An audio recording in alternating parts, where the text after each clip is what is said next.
네, 지난 시간에 이어서 Electric Industry Function에 대해서 계속 말씀드리겠습니다. 그 제가 녹화한 내용을 다시 한번 보니까 좀 많이 어색하네요. 뭐 어색하지만 그리고 또 좀 전달이 제대로 안 되는 부분이 있기도 한 것 같은데요. 뭐 여러분들 이해해 주시기 바랍니다. 지난 시간에 우리가 시스템 오퍼레이션이라는 펑션에 대해서 이야기를 한번 했었는데요. 거기서 제가 수요와 공급을 맞추는 일, 이게 시스템 오퍼레이터가 해야 되는 기능이라고 말씀을 드렸습니다. 그런데 수요 쪽은 수요 쪽은 수요가 아주 많기 때문에 컨트롤을 하지 않고 주로 이 공급 쪽, 발전기 쪽을 컨트롤 한다라고 제가 말씀을 드렸죠. 그죠? 그런데 최근에는 이 수요 쪽도 컨트롤이 가능해졌습니다. 왜 그럴까요? 통신 기술이 발전해서 그렇습니다. 통신 기술도 발전하고 제어하는 기술도 발전을 하고 그러다 보니까 수요 쪽도 컨트롤이 가능해졌습니다. 과거에 그 발전기를 컨트롤할 때 어떻게 했냐면 전화를 했어요. 전화해가지고 자 내일 전기 공급해야 되니까 발전기 몇 시에 기동을 하고 출력은 어떻게 내라 라고 전화를 해가지고 준비를 시켰던 거죠. 이렇게 지시를 했습니다. 그러니까 유일한 통신 수단이 전화였던 거죠. 그죠? 그런데 최근에는 어떻습니까? 최근에는 인터넷이 발달되어 있으니까 뭐 전화로 할 필요가 없죠. 그냥 인터넷으로 지시하면 되는 거죠. 그죠? 아주 짧은 시간 동안에 가능해졌습니다. 그죠? 그리고 각각의 가정에도 어떤 뭐 제어 장치를 설치를 하면 뭐 자동 온도 조절기라든지 아니면 요즘 나오는 뭐 사물 인터넷 같은 것들, 아니지, 사물 인터넷이 아니고 인터넷 오브 띵스, 맞나요? 사물 인터넷. 그런 것들을 이용해서 집안에 있는 냉장고들, 그리고 뭐 에어컨도 다 컨트롤할 수가 있습니다. 그러다 보니까 이제 요즘에는 수요 쪽도 컨트롤이 가능해졌습니다. 그래서 시스템 오퍼레이터가 수요도 컨트롤할 수 있게 되었다. 자, 그래서 나오는 개념이 뭡니까? 여러분들 이들 교수님한테 들었나요? 스마트 그리드라는 거죠, 그렇죠?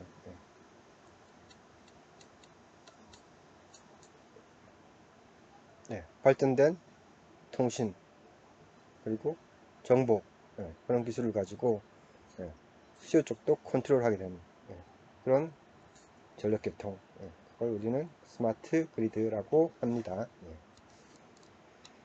네, 디스트리뷰션 펑션입니다. 디스트리뷰션 같은 경우에는 뭐 전체 전력 공급 비용에서 차지하는 비중이 한 30에서 50%. 이건 해외의 경우고요. 우리나라 같은 경우는 이거보다는 많이 낮습니다. 그래서 이 디스트리뷰션 배전 기능도 역시 수송하는 기능입니다. 물건을 옮기는 기능이라는 이야기죠. 그렇죠? 그래서 디스트리뷰션은 일렉트리시티를 전기를 트랜스미션 시스템으로부터 소비자한테까지 수송하는 기능을 우린 디스트리뷰션이라고 이야기합니다. 트랜스미션은 뭐라고요? 발전소로부터 변전소까지 전기를 수송하는 기능을 트랜스미션, 그리고 디스트리뷰션은 변전소에서 소비자까지 전기를 수송하는 기능, 이렇게 생각하시면 되겠네요. 그리고 과거에는 일반적으로 이 디스트리뷰션 기능 안에는 여기 나와 있는 것처럼 미터링, 그리고 빌링, 그리고 리테일 세일즈, 이런 기능들이 서로 연관되어 있습니다. 연관되어 있었습니다. 그리고 포함되어 있다고 하는 게 더 맞겠네요. 과거에는. 그래서 미터링은 뭐냐면 말 그대로 계량입니다. 계량. 소비자들이 전기를 얼마만큼 사용을 했느냐를 측정하는 거고요. 빌링은 요금을 청구하는 겁니다. 이만큼 사용을 했으니까 얼마를 내십시오 라고 하는 거고요. 그리고 리테일 세일즈는 뭐 소비자들한테 판매하는 기능, 영업 기능이 되겠죠. 그죠?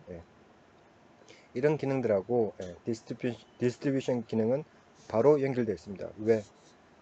소비자한테 수송하는 기능이기 때문에 그렇습니다. 그래서 뭐 여기 나와 있는 것처럼 트랜스미션 같은 경우에는 제너레이션하고 주로 연관되어 있고, 디스트리뷰션 같은 경우에는 소비자들하고 연결되어 있다, 이렇게 보시면 되겠습니다. 그래서 또 이제 디스트리뷰션 기능 중에 디스트리뷰션 기능이 담당해야 될 일 중에 하나는 로컬 와이어를 in good shape, 잘 관리하는 겁니다. 그래서 일반적으로 디스트리뷰션, 그러니까 배전이라고 하면 배전에서 담당해야 할 업무 중에 가장 큰 것이 요겁니다. 그러니까 이 배전선로, 여러분들 전봇대 요즘은 보기 힘든데, 전봇대 관리하는 거, 그리고 전봇대 연결되어 있는 그 선로들, 그것들을 관리하는 것, 고장나지 않게, 그리고 뭐 녹아 떨어지지 않게 잘 관리하는 게 이 배전 기능에 포함이 됩니다. 그래서 과거 한전 같은 경우에는 직군이 그렇게 나눠져 있었습니다. 그래서 발전 직군, 뭐 송전 직군, 배전 직군, 뭐 이런 식으로 나눠져 있었죠. 그래서 배전 직군이 그러니까 주로 해야 되는 일이 요거였습니다. 그리고 이런 것들이었죠. 미터링, 빌링.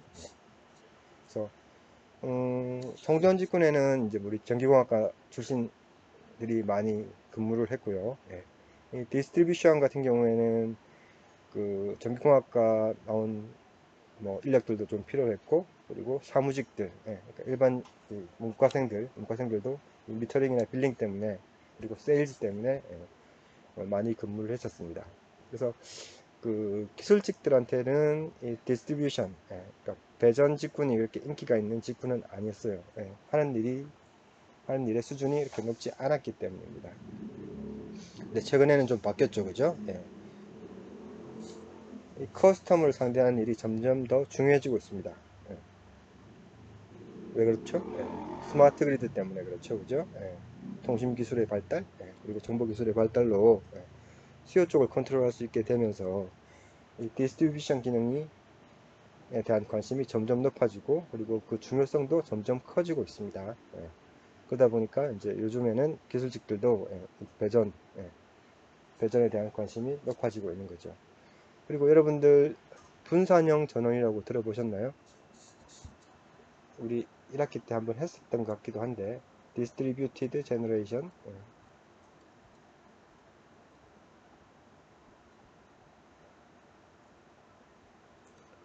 분산 전원. 이건 소규모 발전기들입니다. 소규모 발전기인데 대부분의 큰 발전기들은 어디에 물려 있습니까? 트랜스미션 네트워크에 물려 있어요. 송전계통에 물려 있어요. 그런데 이런 발전기들, 이 분산 발전기, 디스트리뷰티드 제너레이션은 이 배전망에 묶여 있는 경우가 많이 있습니다.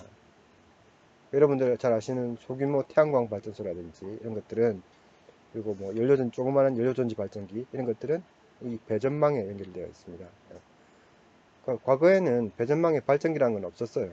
그런데 이제 배전망에 발전기들이 들어오게 되니까 이제 그 배전망을 관리하는 게 엄청나게 복잡해지고 어려워졌죠. 복잡하고 어려워지면 기술자들은 신이 나죠, 그죠? 왜? 해야 될 일이 많은 거고, 그리고 해야 될 일이 많고 중요성이 커졌으니까 그만큼 더 좋은 대접을 받을 수 있겠죠, 그죠? 그래서 요즘은 이 디스트리뷰션이 각광을 받고 있는 시기가 되었습니다. 리테일링, 소매. 그러니까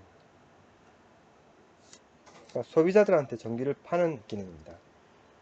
그래서 이 소매 리테일링 기능은 기본적으로 머천트 펑션입니다.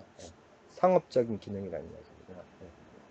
머천트라는 것은 결국은 물건을 사고 판다는 이야기죠, 그죠? 그리고 사고 판 행위를 통해서 돈을 번다. 이게 머천트죠, 상인이죠, 그죠? 그런 기능이 이 소매 기능입니다. 그래서 이 리테일링 안에는 procuring, 그러니까 전기를 사오는 거죠. 소비자들한테 전기를 팔려면 전기를 사와야 되지 않겠습니까? 예, 전기를 사오고, 예. pricing, 그러면 내가 100원에 샀다 그래서 100원에 팔 건 아니잖아요, 그죠? 110원에 팔 건지 120원에 팔 건지, 예. 이렇게 가격을 결정을 해야 됩니다. 여러 가지를 고려를 해야 되겠죠, 그죠? 예. 경쟁자들의 가격도 고려를 해야 될 테고, 내가 사온 가격도 고려를 해야 될 테고, 예. 뭐 미래 수요 변동도 고려를 해야 될 테고, 뭐 여러 가지 고려할 점이 많이 있을 겁니다. 예. 그리고 전기를 파는 셀링, 예. 팔기 위해서는 영업을 좀 해야 되겠죠. 홍보도 해야 되고, 예. 그리고 미터링, 아까 배당 기능에서 이야기했던 건데, 계량하는 기능, 그리고 빌링, 요금을 청구하는 기능, 그리고 collecting payment, 예. 요금을 받아오는 거, 예. 돈을 받아오는 거, 예. 그런 기능들, 이런 것들이 다 리테일링 기능입니다.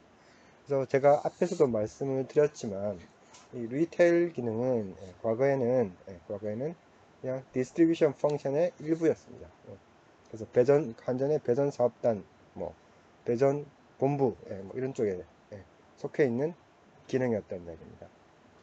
근데 우리나라는 여전히 이 소매 쪽은 경쟁을 하고 있지 않기 때문에, 다시 말해서 한전이 독점하고 있기 때문에 이 리테일 기능이 여전히 한전의 디스트리뷰션 펑션과 엮여 있습니다.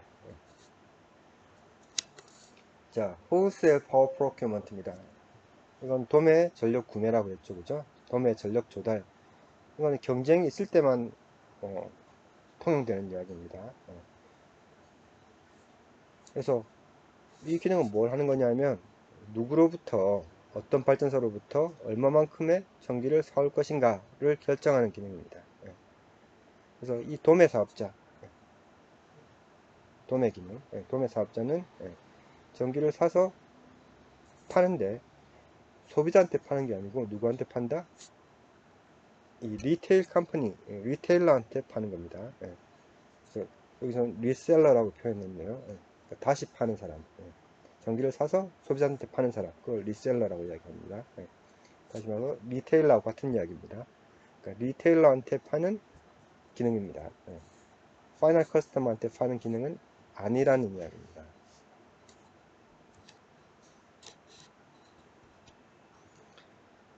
네, 제가 앞에서 이제 간단하게 말씀을 드렸던 그 구조에 대해서 조금 더 말씀을 드리는데요.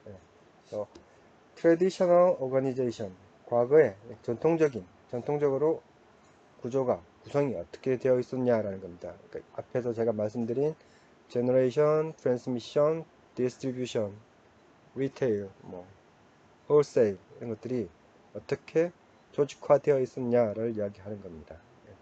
그래서 과거 100년 동안, 뭐 에디슨이 전기회사를 만들고 난 이후 거의 한 100년 동안 그 모든 기능들은 vertical integration입니다. 펑션들이 vertically integrated 되어 있었다라는 이야기입니다. 수직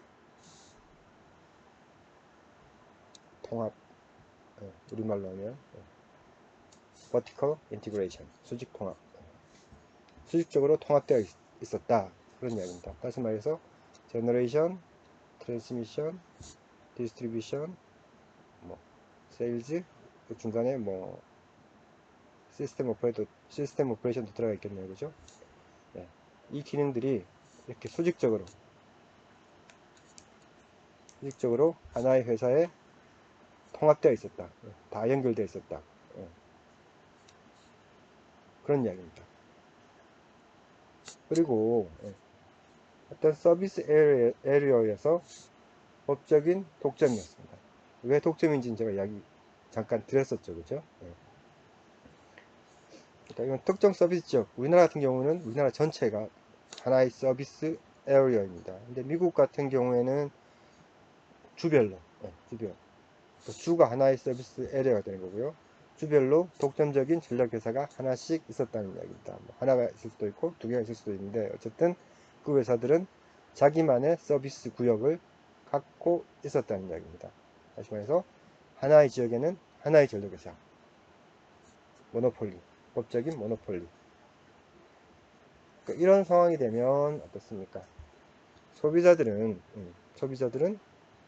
선택할 여지가 없는 거죠. 예, 전기를 사고 싶으면 무조건 자기 지역에 있는 그 전력회사, 독점 전력회사로부터 전기를 사서 썼어야 됐습니다. 그 이야기입니다. Limit customer choice of supplier by legislation. 예, 법을 통해서, 법에 의해서 소비자의 선택은 제한되었다라는 이야기입니다. 또 당연히 independent generator, 독립된 발전소, 독립된 발전 사업자는 금지되었다는 이야기입니다. 이 회사가 전기를 공급하고 있기 때문에 다른 뭐 independent power producer, independent generator가 소비자한테 전기를 공급하는 일은 허용되지 않았다는 이야기입니다. 무조건 한 지역에는 하나의 회사. 그게 과거의 오거니제이션이었습니다. 기능들의 구성이라는 이야기죠. 그러면 왜 그랬냐? 왜 모노폴리를 했느냐? 그래서 제가 간단히 짧게 한번 말씀을 드렸습니다. 그죠? 뭐 어떤 이야기를 했습니까? Economy of Scale, 규모의 경제라는 것에 대해서 한번 말씀을 드렸죠. 그건 뒤에 좀 나오고요. 여기서는 일단 트랜스미션하고 디스트리뷰션이 왜 모노폴리일 수밖에 없는가를 이야기하고 있습니다.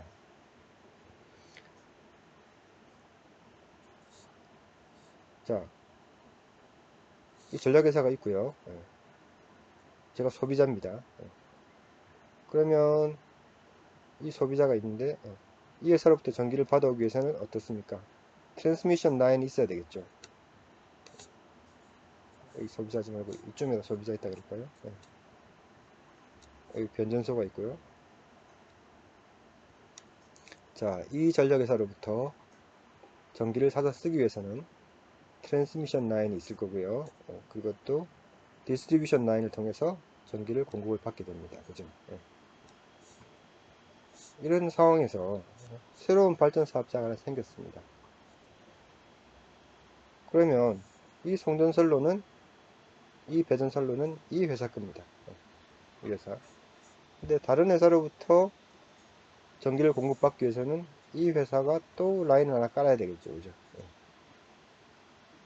새로운 라인을 깔아야 됩니다. 그죠?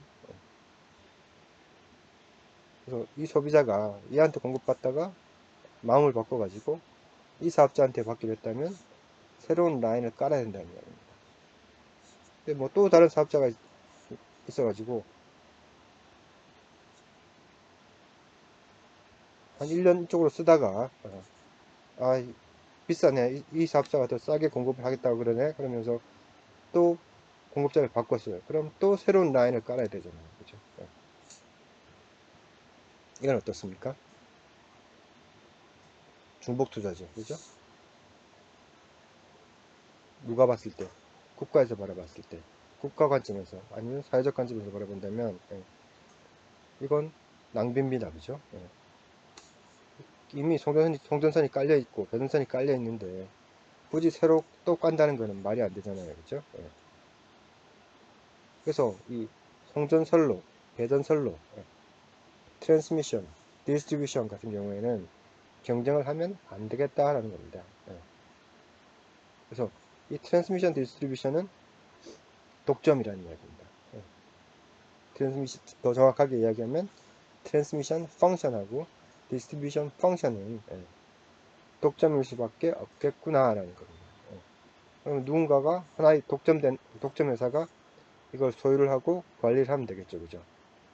그래서 만약 새로운 공급자, 새로운 발전소로부터 전기를 산다 그러면 자기네들이 새로운 선로를 깔지 말고 기존에 있는 선로에 물려서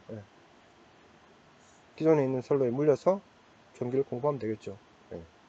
어차피 이 회사가 공급을 안 하니까 선로는 비어 있을 테고 이 회사로부터 생산된 전력을 똑같은 선로를 이용해서 공급을 받으면 되잖아요. 그죠? 그래서 트랜스미션, 디스트리뷰션은 자연 독점, 내추럴 모노폴리라고 얘기합니다. 여기 나와 있네요. 내추럴 모노폴리 에스펙트. 뭐라고 되어 있나요? Distribution only one set of wire would run along a street. 이렇게 했습니다. 한 세트만 필요하다는 이야기입니다. 디스트리뷰션 라인이 한 세트만 있으면 되지 이게 여러 개일 필요는 없다는 이야기입니다. 그죠? 예.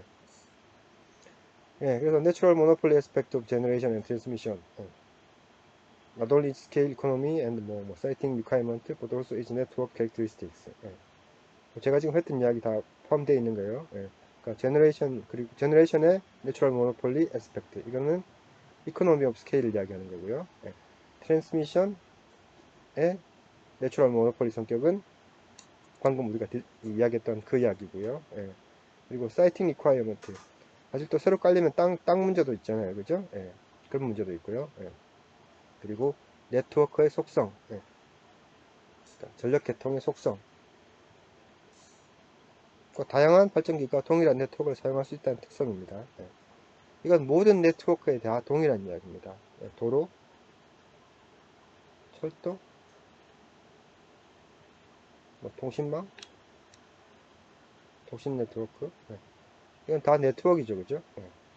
이 네트워크들은 다 내추럴 모노폴리입니다. 예. 도로 같은 경우에도 새로운 사업자가 생겨가지고 새로 도로를 깔 필요가 없다는 이야기입니다. 예. 철도도 마찬가지고요. 예. 여러분들 철도 우리 KTX, SRT 이렇게 되어 있죠. 그죠? 예. 우리 고속철 운영하는 회사가 두 개가 있습니다. 이 두 회사는 경쟁을 하고 있어요. 그죠? 근데 이 각각의 회사가 각각의 철도망을 갖고 있는 건 아니잖아요. 동일한 철도망을 이 회사도 이용을 하고 이 회사도 이용을 하죠. 예. 물론 소유는 KTX 거라 하더라도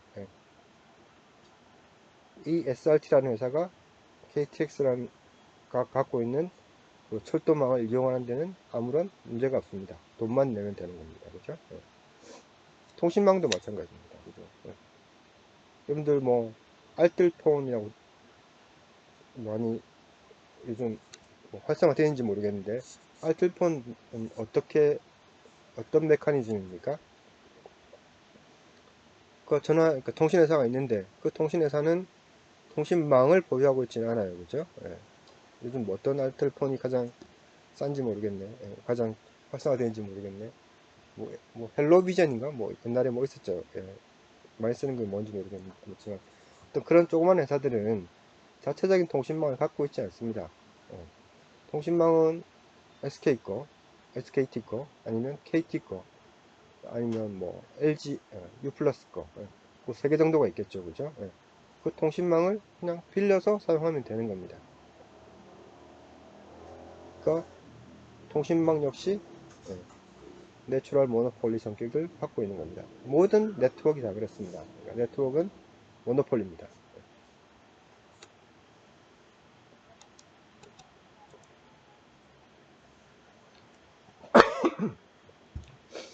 예.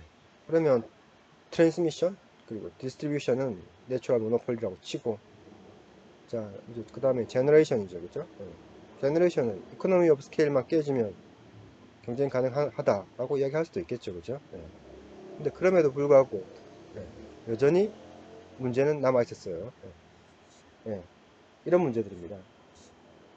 테크니컬 챌린지, 코디네이팅 제너레이션 with 트랜스미션. 기술적인 문제였습니다. 실시간으로 아주 빠른 속도로 발전기들을 컨트롤해야 되는데 통신이 안 되는 거예요. 전화기는 늦잖아요. 그래서 이 통신 기술의 한계 때문에, 테크니컬 챌린지 때문에 경쟁을 할 수가 없었습니다. 차라리 앞에서 봤던 버티컬 인티그레이션 체제가 훨씬 편했다는 이야기입니다. 자, 두 번째 이유는 트랜잭션 코스트. 트랜잭션은 거래를 이야기합니다. 전기를 사고 파는데 너무 많은 비용이 든다는 겁니다. 자, 일반적으로 거래 이러면 여러분들 그냥 이마트 가서 돈 주고 바로 물건 갖고 오잖아요. 그죠? 그런 거래가 또 있지만 대부분의 거래는 어떻습니까? 계약이라는 걸 통해서 이루어집니다. 컨트랙. 자, 뭐 얼마만큼의 양을 어떤 가격에 언제 사고 팔자 라고 계약서를 쓰는 거죠. 그죠? 예. 여러분들 계약서 쓰는 게 쉽죠? 예. 어떻게 보면 되게 쉬운데 어떻게 보면 아주 어려운 일입니다. 그래서 계약서를 쓸 때는 여러 가지 부대 조건들을 달아야 되는 거고요. 그리고 법적인 해석도 필요로 합니다. 혹시 그게 법적 위반이 아닌지. 그러기 위해서는 반드시 변호사를 써야 되는 거죠. 그죠? 여러분들 요즘 핫한 뭡니까? 아파트 거래할 때 아니면 여러분들 자취방 뭐 월세방 구할 때 다 뭘 합니까? 계약서라는 걸 쓰죠. 그때 여러분들 뭘 지불합니까? 부동산에 부동산 중개 수수료라는 걸 지불을 하잖아요. 그죠?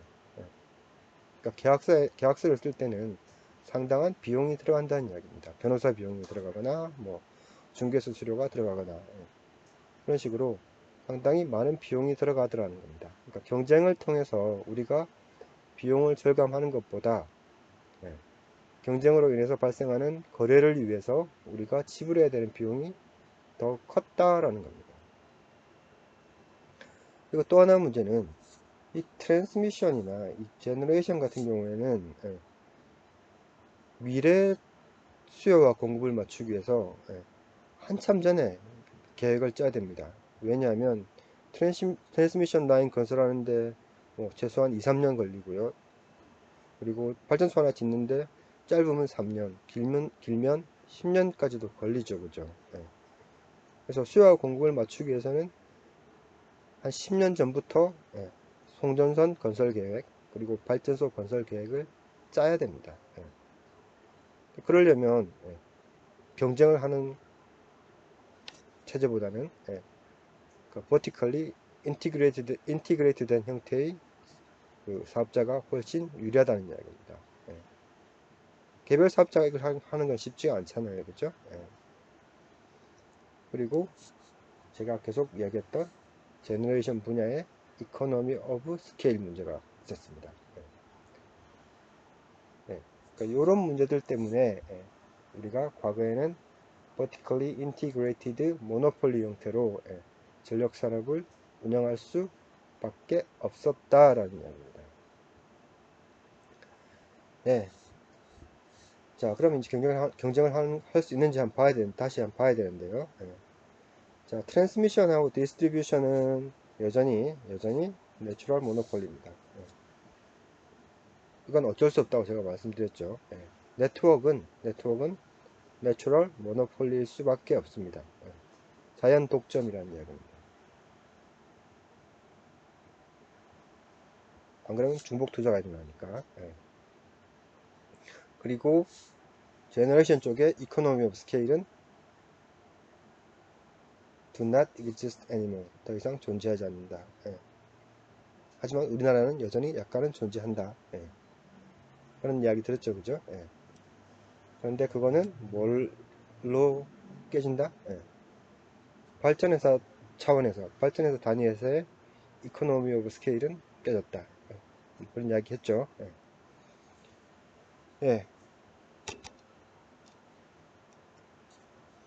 그 경쟁에 대해서는 제가 뒤에 슬라이드에서 조금 더 말씀을 드리도록 할 거고요. 자, 그러면 이 트래디셔널 오거니제이션, 그러니까 수직 통합 독점 회사는 당연히 뭘 받아야 되겠습니까? 레귤레이션, 규제를 받아야 됩니다. 규제. 어떤 규제? 이코노믹 레귤레이션, 경제적인 규제를 받아야 됩니다. 자, 독점 회사의 가장 큰 문제는 뭡니까? 가격을 독점 회사 마음대로 정할 수 있다는 거죠. 그죠? 왜?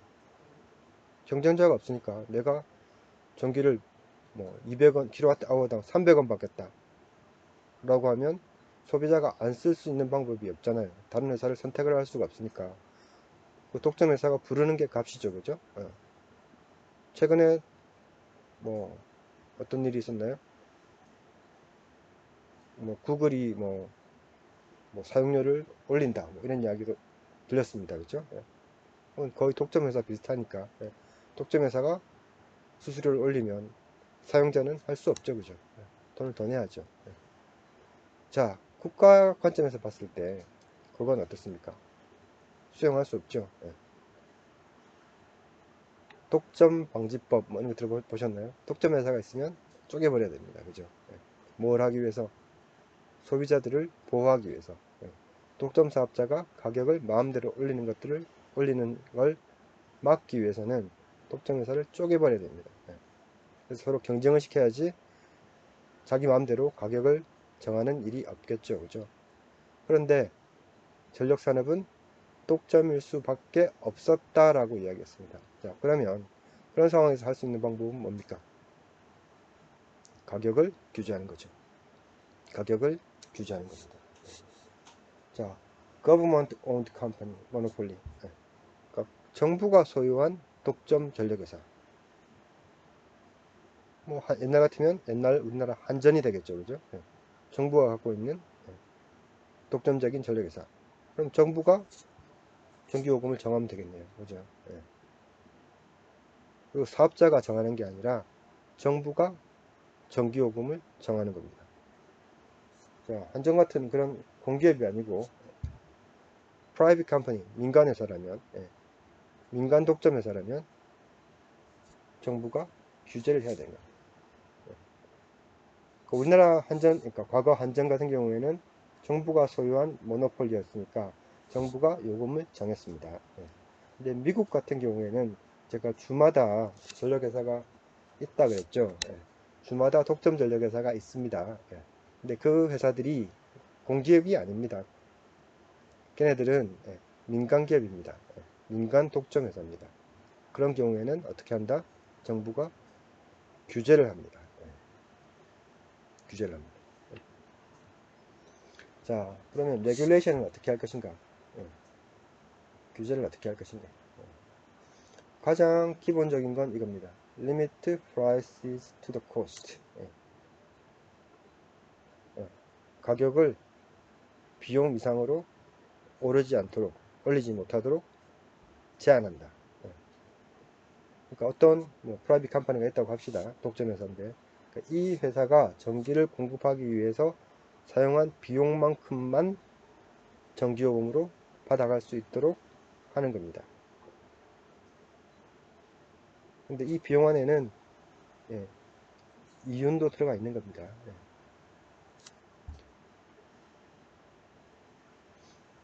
또 뭐 나중에 또 더 자세하게 이야기할 수 있을 겁니다. 어쨌든 들어간 비용만큼만 받아갈 수 있도록 전기요금을 정하는 겁니다.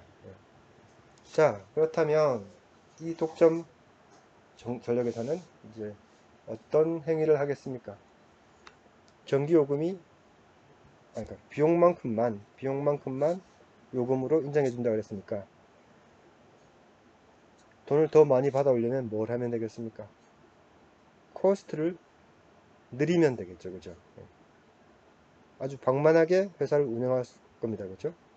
사장 월급도 많이 주고, 그 다음에 그 회사의 종업원들한테도 보너스 막 주고, 기계 사올 때, 발전소 사올 때 그냥 비싸고 좋은 거로 사오고 리베이트도 받고, 그런 식으로 코스트를 올리려고 하겠죠, 그죠?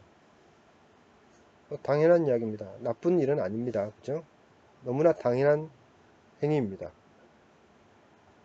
여러분 이 독점 회사를 갖고 있다 그러면 그렇게 해야 되는 거고요.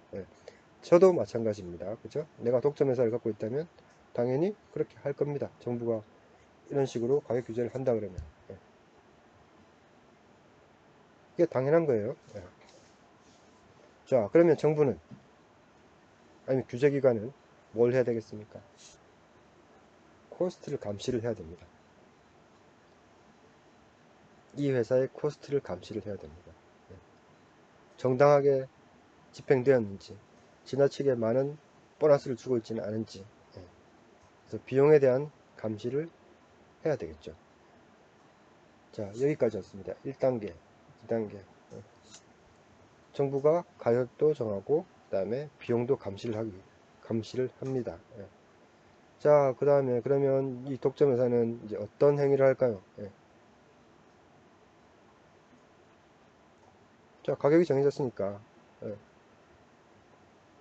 그리고 비용도 감시를 받고 있고요. 그러면 뭘 하면 돈을 벌 수 있습니까? 품질을 낮춰버리면 되죠. 그죠? 예.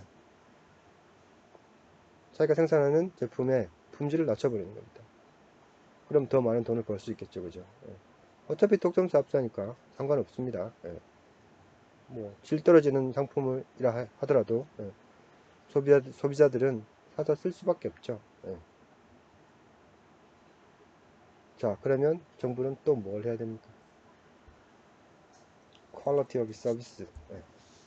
그 서비스의 품질을 예, 관리를 해야 됩니다. 그래서 예, 전기 같으면 품질이 뭘로 표시가 됩니까? 주파수로 표시가 되겠죠. 그죠? 예. 가장 대표적으로 주파수를 항상 59.98Hz 이상으로 60Hz 플러스 마이너스 0.02Hz 범위 내에서 유지해라. 그렇게 하지 않으면 페널티를 주겠다. 그런 것도 해야 되겠죠. 맞습니까? 규제가 어렵습니다. 그죠? 자, 품질까지도 이제 정부가 아니면 규제기관이 감시를 하기 시작했습니다. 그러면 이 독점 회사는 이제 뭘 하겠습니까? 뭐 프라이스도 정해져 있고 비용도 감시받고 있고 품질도 유지를 해야 되고 다 해야죠. 근데 이 상황에서 그러면 남은 거는 더 이상 노력할 필요가 없겠네요. 내가 아무리 뭐 노력을 해도 나한테 유인이 더 돈을 더 벌 수 있는 방법이 없어요. 그래서 비용을 줄이려는 더 효율적으로 발전소를 돌리려는 운영하려는 그런 인센티브가 없습니다. 그래서 규제기관은 또 뭘 해야 되냐면 offer incentive to be efficient 효율적으로 될 수 있도록 인센티브를 제공해야 된다. 효율성을 향상시키면 보너스를 줘야 된다는 얘기입니다. 그래야지 비용이 절감이 되고 결국은 소비자가 부담해야 될 전기요금이 줄어들겠죠. 그죠? 노력입니다. 노력에 대한 보상입니다. 노력에 대한 보상. 어렵습니다. 그죠? 이런 걸 다 해야지 어떤 규제? 좋은 규제가 되는 겁니다. 좋은 레귤레이션. 그래서 독점 회사를 규제하는 것은 사실 상당히 어렵습니다. 그러니까 여러분들 독점이 별로 좋은 건 아니라는 거 알겠죠? 그죠? 그래서 가능하다면 경쟁이 가능하다면 경쟁으로 가는 게 좋습니다. 왜? 독점은 이런 규제를 해야지만 어느 정도 유지가 될 수 있는 거기 때문에 그렇습니다. 근데 전력 산업은 트레디셔널리 모노폴리라고 이야기했잖아요. 그죠? 그래서 과거에는 이렇게 규제를 했습니다. 그래서 가장 대표적인 두 가지 규제 모델입니다. 그러니까 뭐 미국 모델, 그 다음에 영국 모델인데요. 미국 모델은 Rate of Return Regulation이라고 되어 있습니다. 투자 보수율 규제입니다.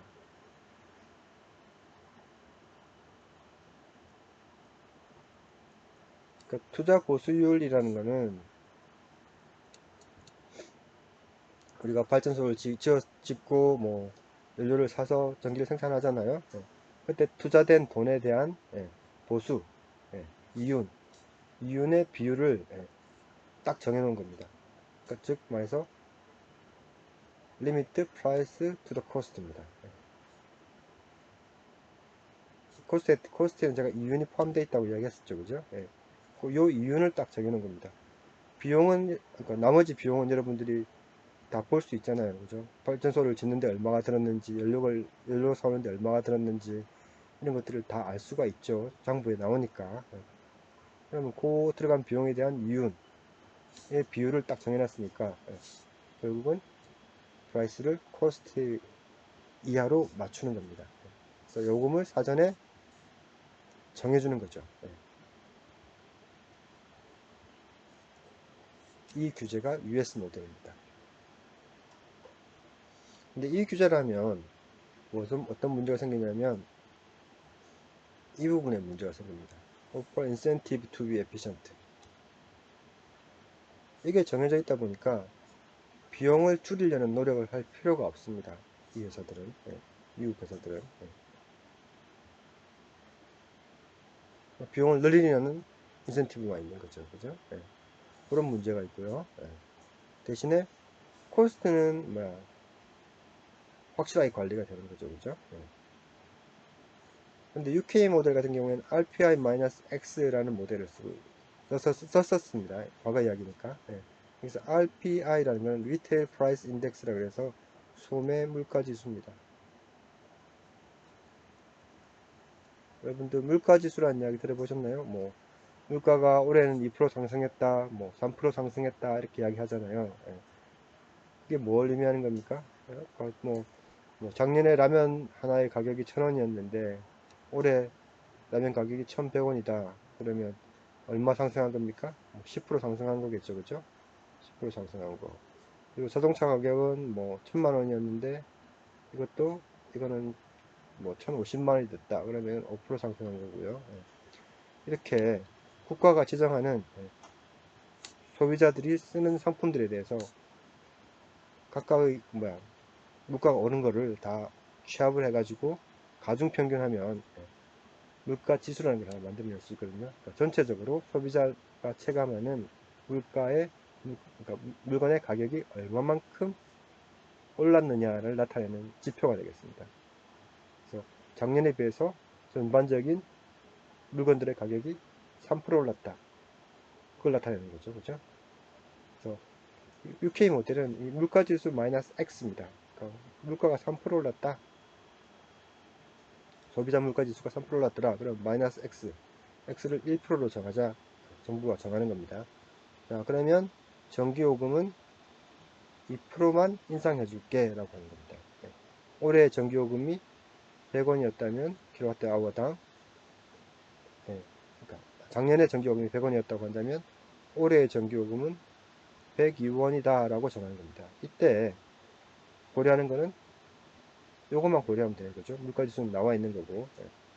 그래서 이 코스트를 보는 게 아니라, 이 전력회사의 실제 코스트를 보는 게 아니라 그냥 이 X만을 정해주는 겁니다. 그러니까 소비자 물가 지수보다는 약간 낮게 전기요금을 올려라 라고 하는 겁니다. 그러면 이 영국에 있는 발전회사들은 전력회사들은 어떻게 하겠습니까? 이윤을 늘리기 위해서 뭘 해야 되겠습니까? 전기요금은 이렇게 정해졌고요. 코스트를 열심히 줄일 겁니다. 그죠? 그래야지 이윤이 늘어날 테니까. 프로핏이 늘어나니까. 그러면 이 모델 같은 경우에는 어떤 좋은 점이 있습니까? Incentive to be efficient. 효율적으로 운영하려는 노력에 대한 보상이 확실하게 주어지는 모델입니다. 대신에 이건 잘 안되겠죠. 그죠? 그래서 이 두 가지 대표적인 규제 모델을 보더라도 어떻습니까? 우리가 앞에서 이야기한 이 모든 것들을 달성하기는 어렵다라는 겁니다. 물론 이것들을 요 모델을 섞어 가지고 어느 정도씩은 해결을 할 수는 있겠지만 얘네들 완벽하게 해결을 해서 가장 효율적인 상태로 운영되도록 하는 것은 쉽지 않다라는 이야기입니다. 다시 말해서 경쟁이 가능하면 굳이 독점을 놔두지 말고 경쟁시켜라. 그러면 좋은 일이 있을 거다라는 거죠. 이게 경제학입니다. 그죠? 경제학에서 많이 하는 이야기입니다.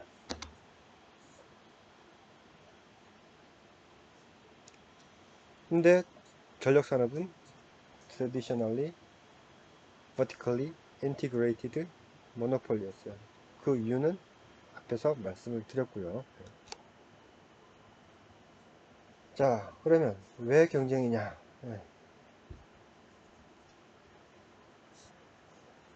과거 스트럭처, 트레디셔널 오거니제이션의 퍼포먼스가 안 좋았다는 얘기입니다. 그러니까 효율적으로 운영되지 않았다는 얘기입니다. 특히 미국 같은 경우에는 이 제너레이션 분야에서 비효율성이 많이 발생을 했습니다. 왜? 비용을 늘리면 늘릴수록 요금이 올라간다 그랬잖아요. 그러면 그 사업자, 그 전력회사의 사장은 어떻습니까? 뭐 더 그러니까 정부가 허락해주는 범위 내에서 계속 발전소를 많이 지으려고 그러겠죠, 그죠? 충분히 많이 짓고 싶겠죠, 그죠? 비용이 늘어나니까 따라서 윤도 늘어나고요. 그렇다면 정부가 제대로 규제를 해야 되는데 어떤 문제가 발생합니까? 정치가 개입을 하기 시작하는 거죠, 그죠? 자, 모 지역의 국회의원이 우리 지역구의 주민들을 위해서 발전소를 하나 짓고 싶다. 그럼 규제기관이 그걸 막아야 되는데, 필요 없는 발전소 짓는 걸 막아야 되는데, 뭐 국회의원이 이렇게 압력을 넣으니까 규제기관이 그래, 뭐 하나 지어라. 이렇게 되는 거죠, 그죠? 과거에 우리나라도 이런 일이 많이 있었습니다. 아주 힘센 정치인이 우리 동네에다가 발전소를 짓겠다 하고 로비를 하는 거죠, 그죠? 미국도 마찬가지예요. 이건 세상 사는 일반적인 세상에서 항상 일어날 수 있는 일입니다. 그러니까 정부가 somebody가 권력을 가지고 있다면 항상 이런 일은 일어날 수밖에 없습니다. 그래서 미국에서도 이런 일이 일어났고, 그래서 이 과거의 스트럭처가, 과거의 오거니제이션이 퍼포먼스가 별로 안 좋았어요. 그래서 이런 문제를 해결해야 되겠다. 특히 정치적인 문제라든지 이런 것들, 정치적인 영향에 의해서 쓸데없는 발전소가 건설되는 그런 경우. 또 하나는 이제 리스크입니다.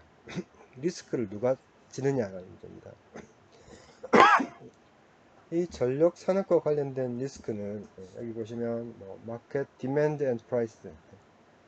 리스크가 뭐죠? 리스크는 uncertainty, 불확실성, 게다가 consequence. 어떤 불확실한 일이 발생함으로 인해서 어떤 불확실한 일이 나타나서 그로 인해서 우리가 입게 되는 손실을 곱한 게, 이게 uncertainty는 확률이에요. 확률 곱하기 손실되는 비용. 그걸 우리는 리스크라고 이야기합니다. 그러니까 확률이 높고, 그러니까 확률이 낮아도 그 결과가 아주 무지막지하다면 리스크가 큰 거죠, 그죠? 대표적인 그 원자력 발전소 같은 경우입니다. 원자력 발전소의 사고 확률은 어떻습니까? 10의 마이너스 6승, 10의 마이너스 7승 이렇게 되죠, 그죠? 그런데 한번 사고가 나면 그 결과 우리가 입게 되는 손실은 무지막지하죠, 그죠? 200조, 300조 명씩 될 겁니다, 그죠? 그러면 리스크가 커지는 거죠, 그죠?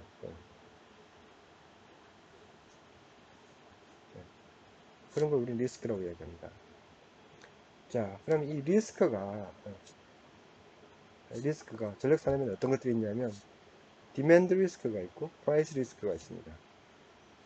디맨드, 전력 수요입니다. 전력 수요는 불확실하죠. 미래의 전력 수요는 상당히 불확실합니다. 갑자기 경기가 나빠지면 전력 수요가 뚝 떨어질 테고요. 올해처럼 비가 많이 오면 전력 수요가 좀 떨어질 수도 있고요. 아니면 갑자기 폭염이 오면 전력 수요가 엄청나게 올라갈 수도 있는 거고요. 이 불확실성이 큽니다. 그럼 이 수요가 이렇게 불확실함에 따라서 프라이스, 전기의 가격도 불확실해지는 겁니다. 전력 수요가 많으면 가격이 올라갈 테고, 전력 수요가 작으면 가격이 떨어질 거예요. 그죠? 그리고 이 프라이스는 또 어디에 영향을 받습니까? 퓨얼 프라이스에도 영향을 받죠. 그죠?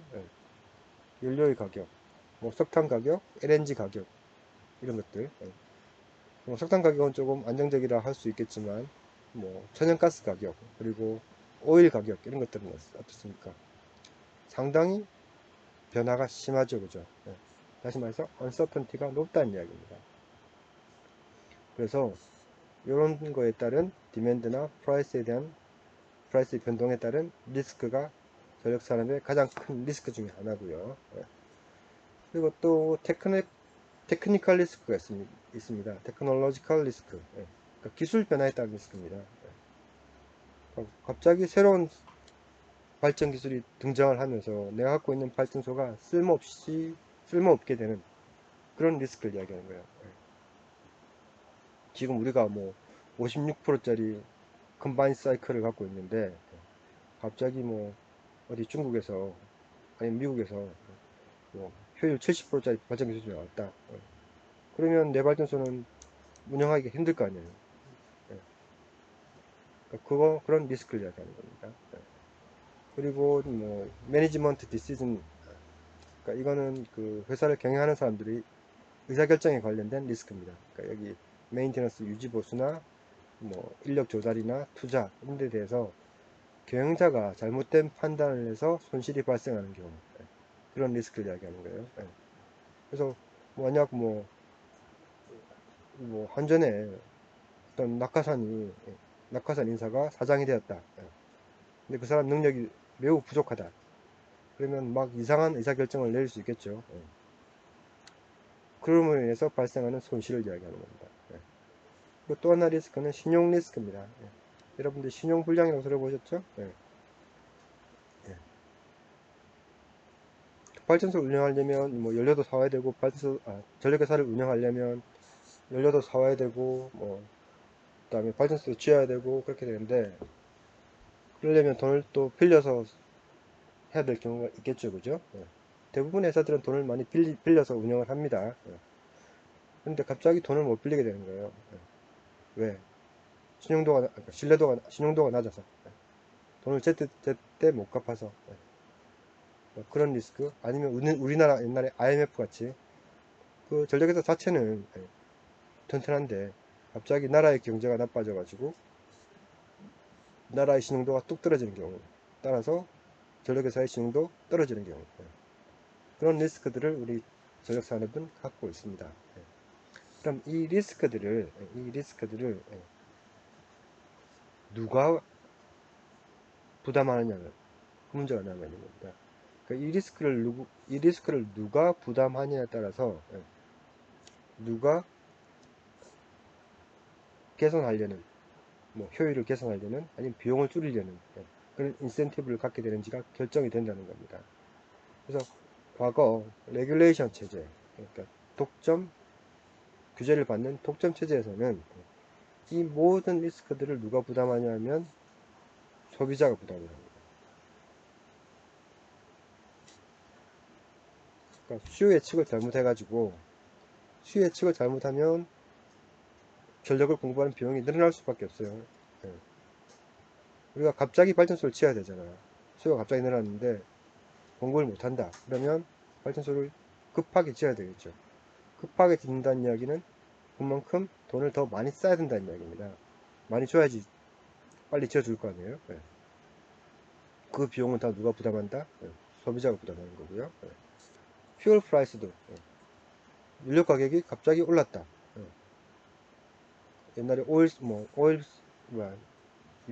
그러지? 오일 프라이스 스파이크. 여러분들 잘 모르시겠네요. 70년대 한번 있었고, 90년대 있었나? 유가 폭등이 있었습니다. 갑자기 뭐, 배럴당 뭐 30불 하던 원유 가격이 100불, 150불 이런 식으로 변하는 겁니다. 그런 식으로 연료의 가격이 폭등을 하는 경우에도 소비자가 다 부담을 하는 겁니다.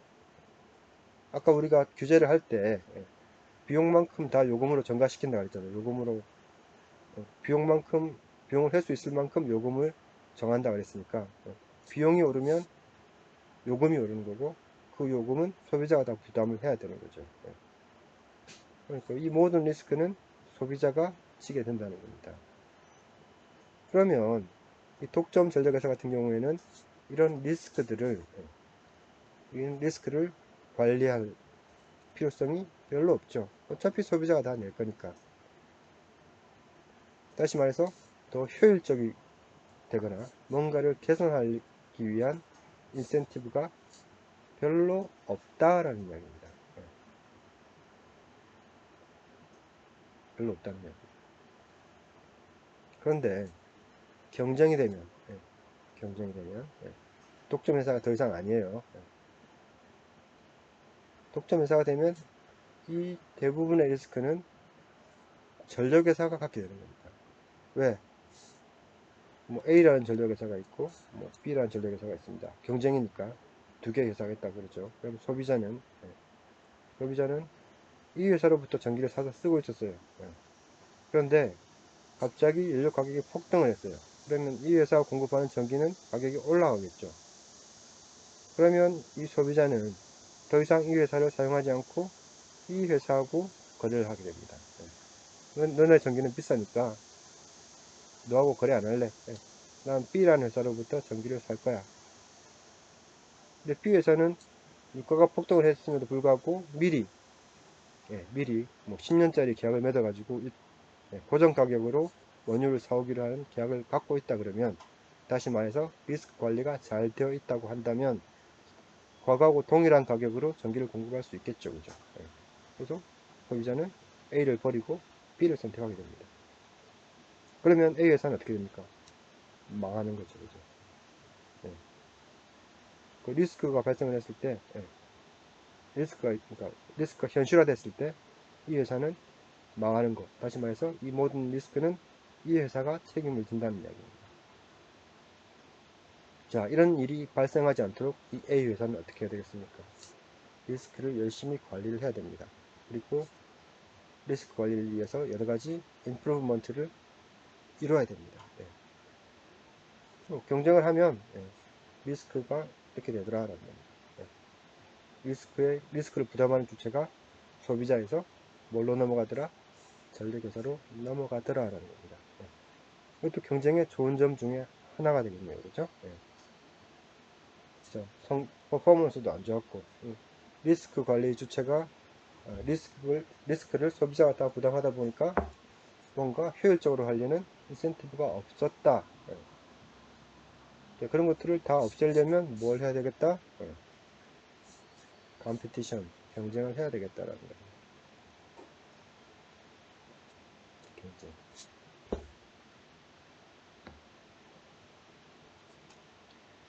네, 오늘은 또 여기까지 하고요. 다음 시간에는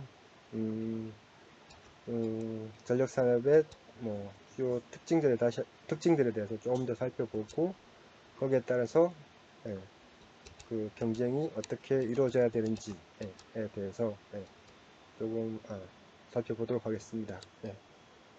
이번 주 수고하셨습니다.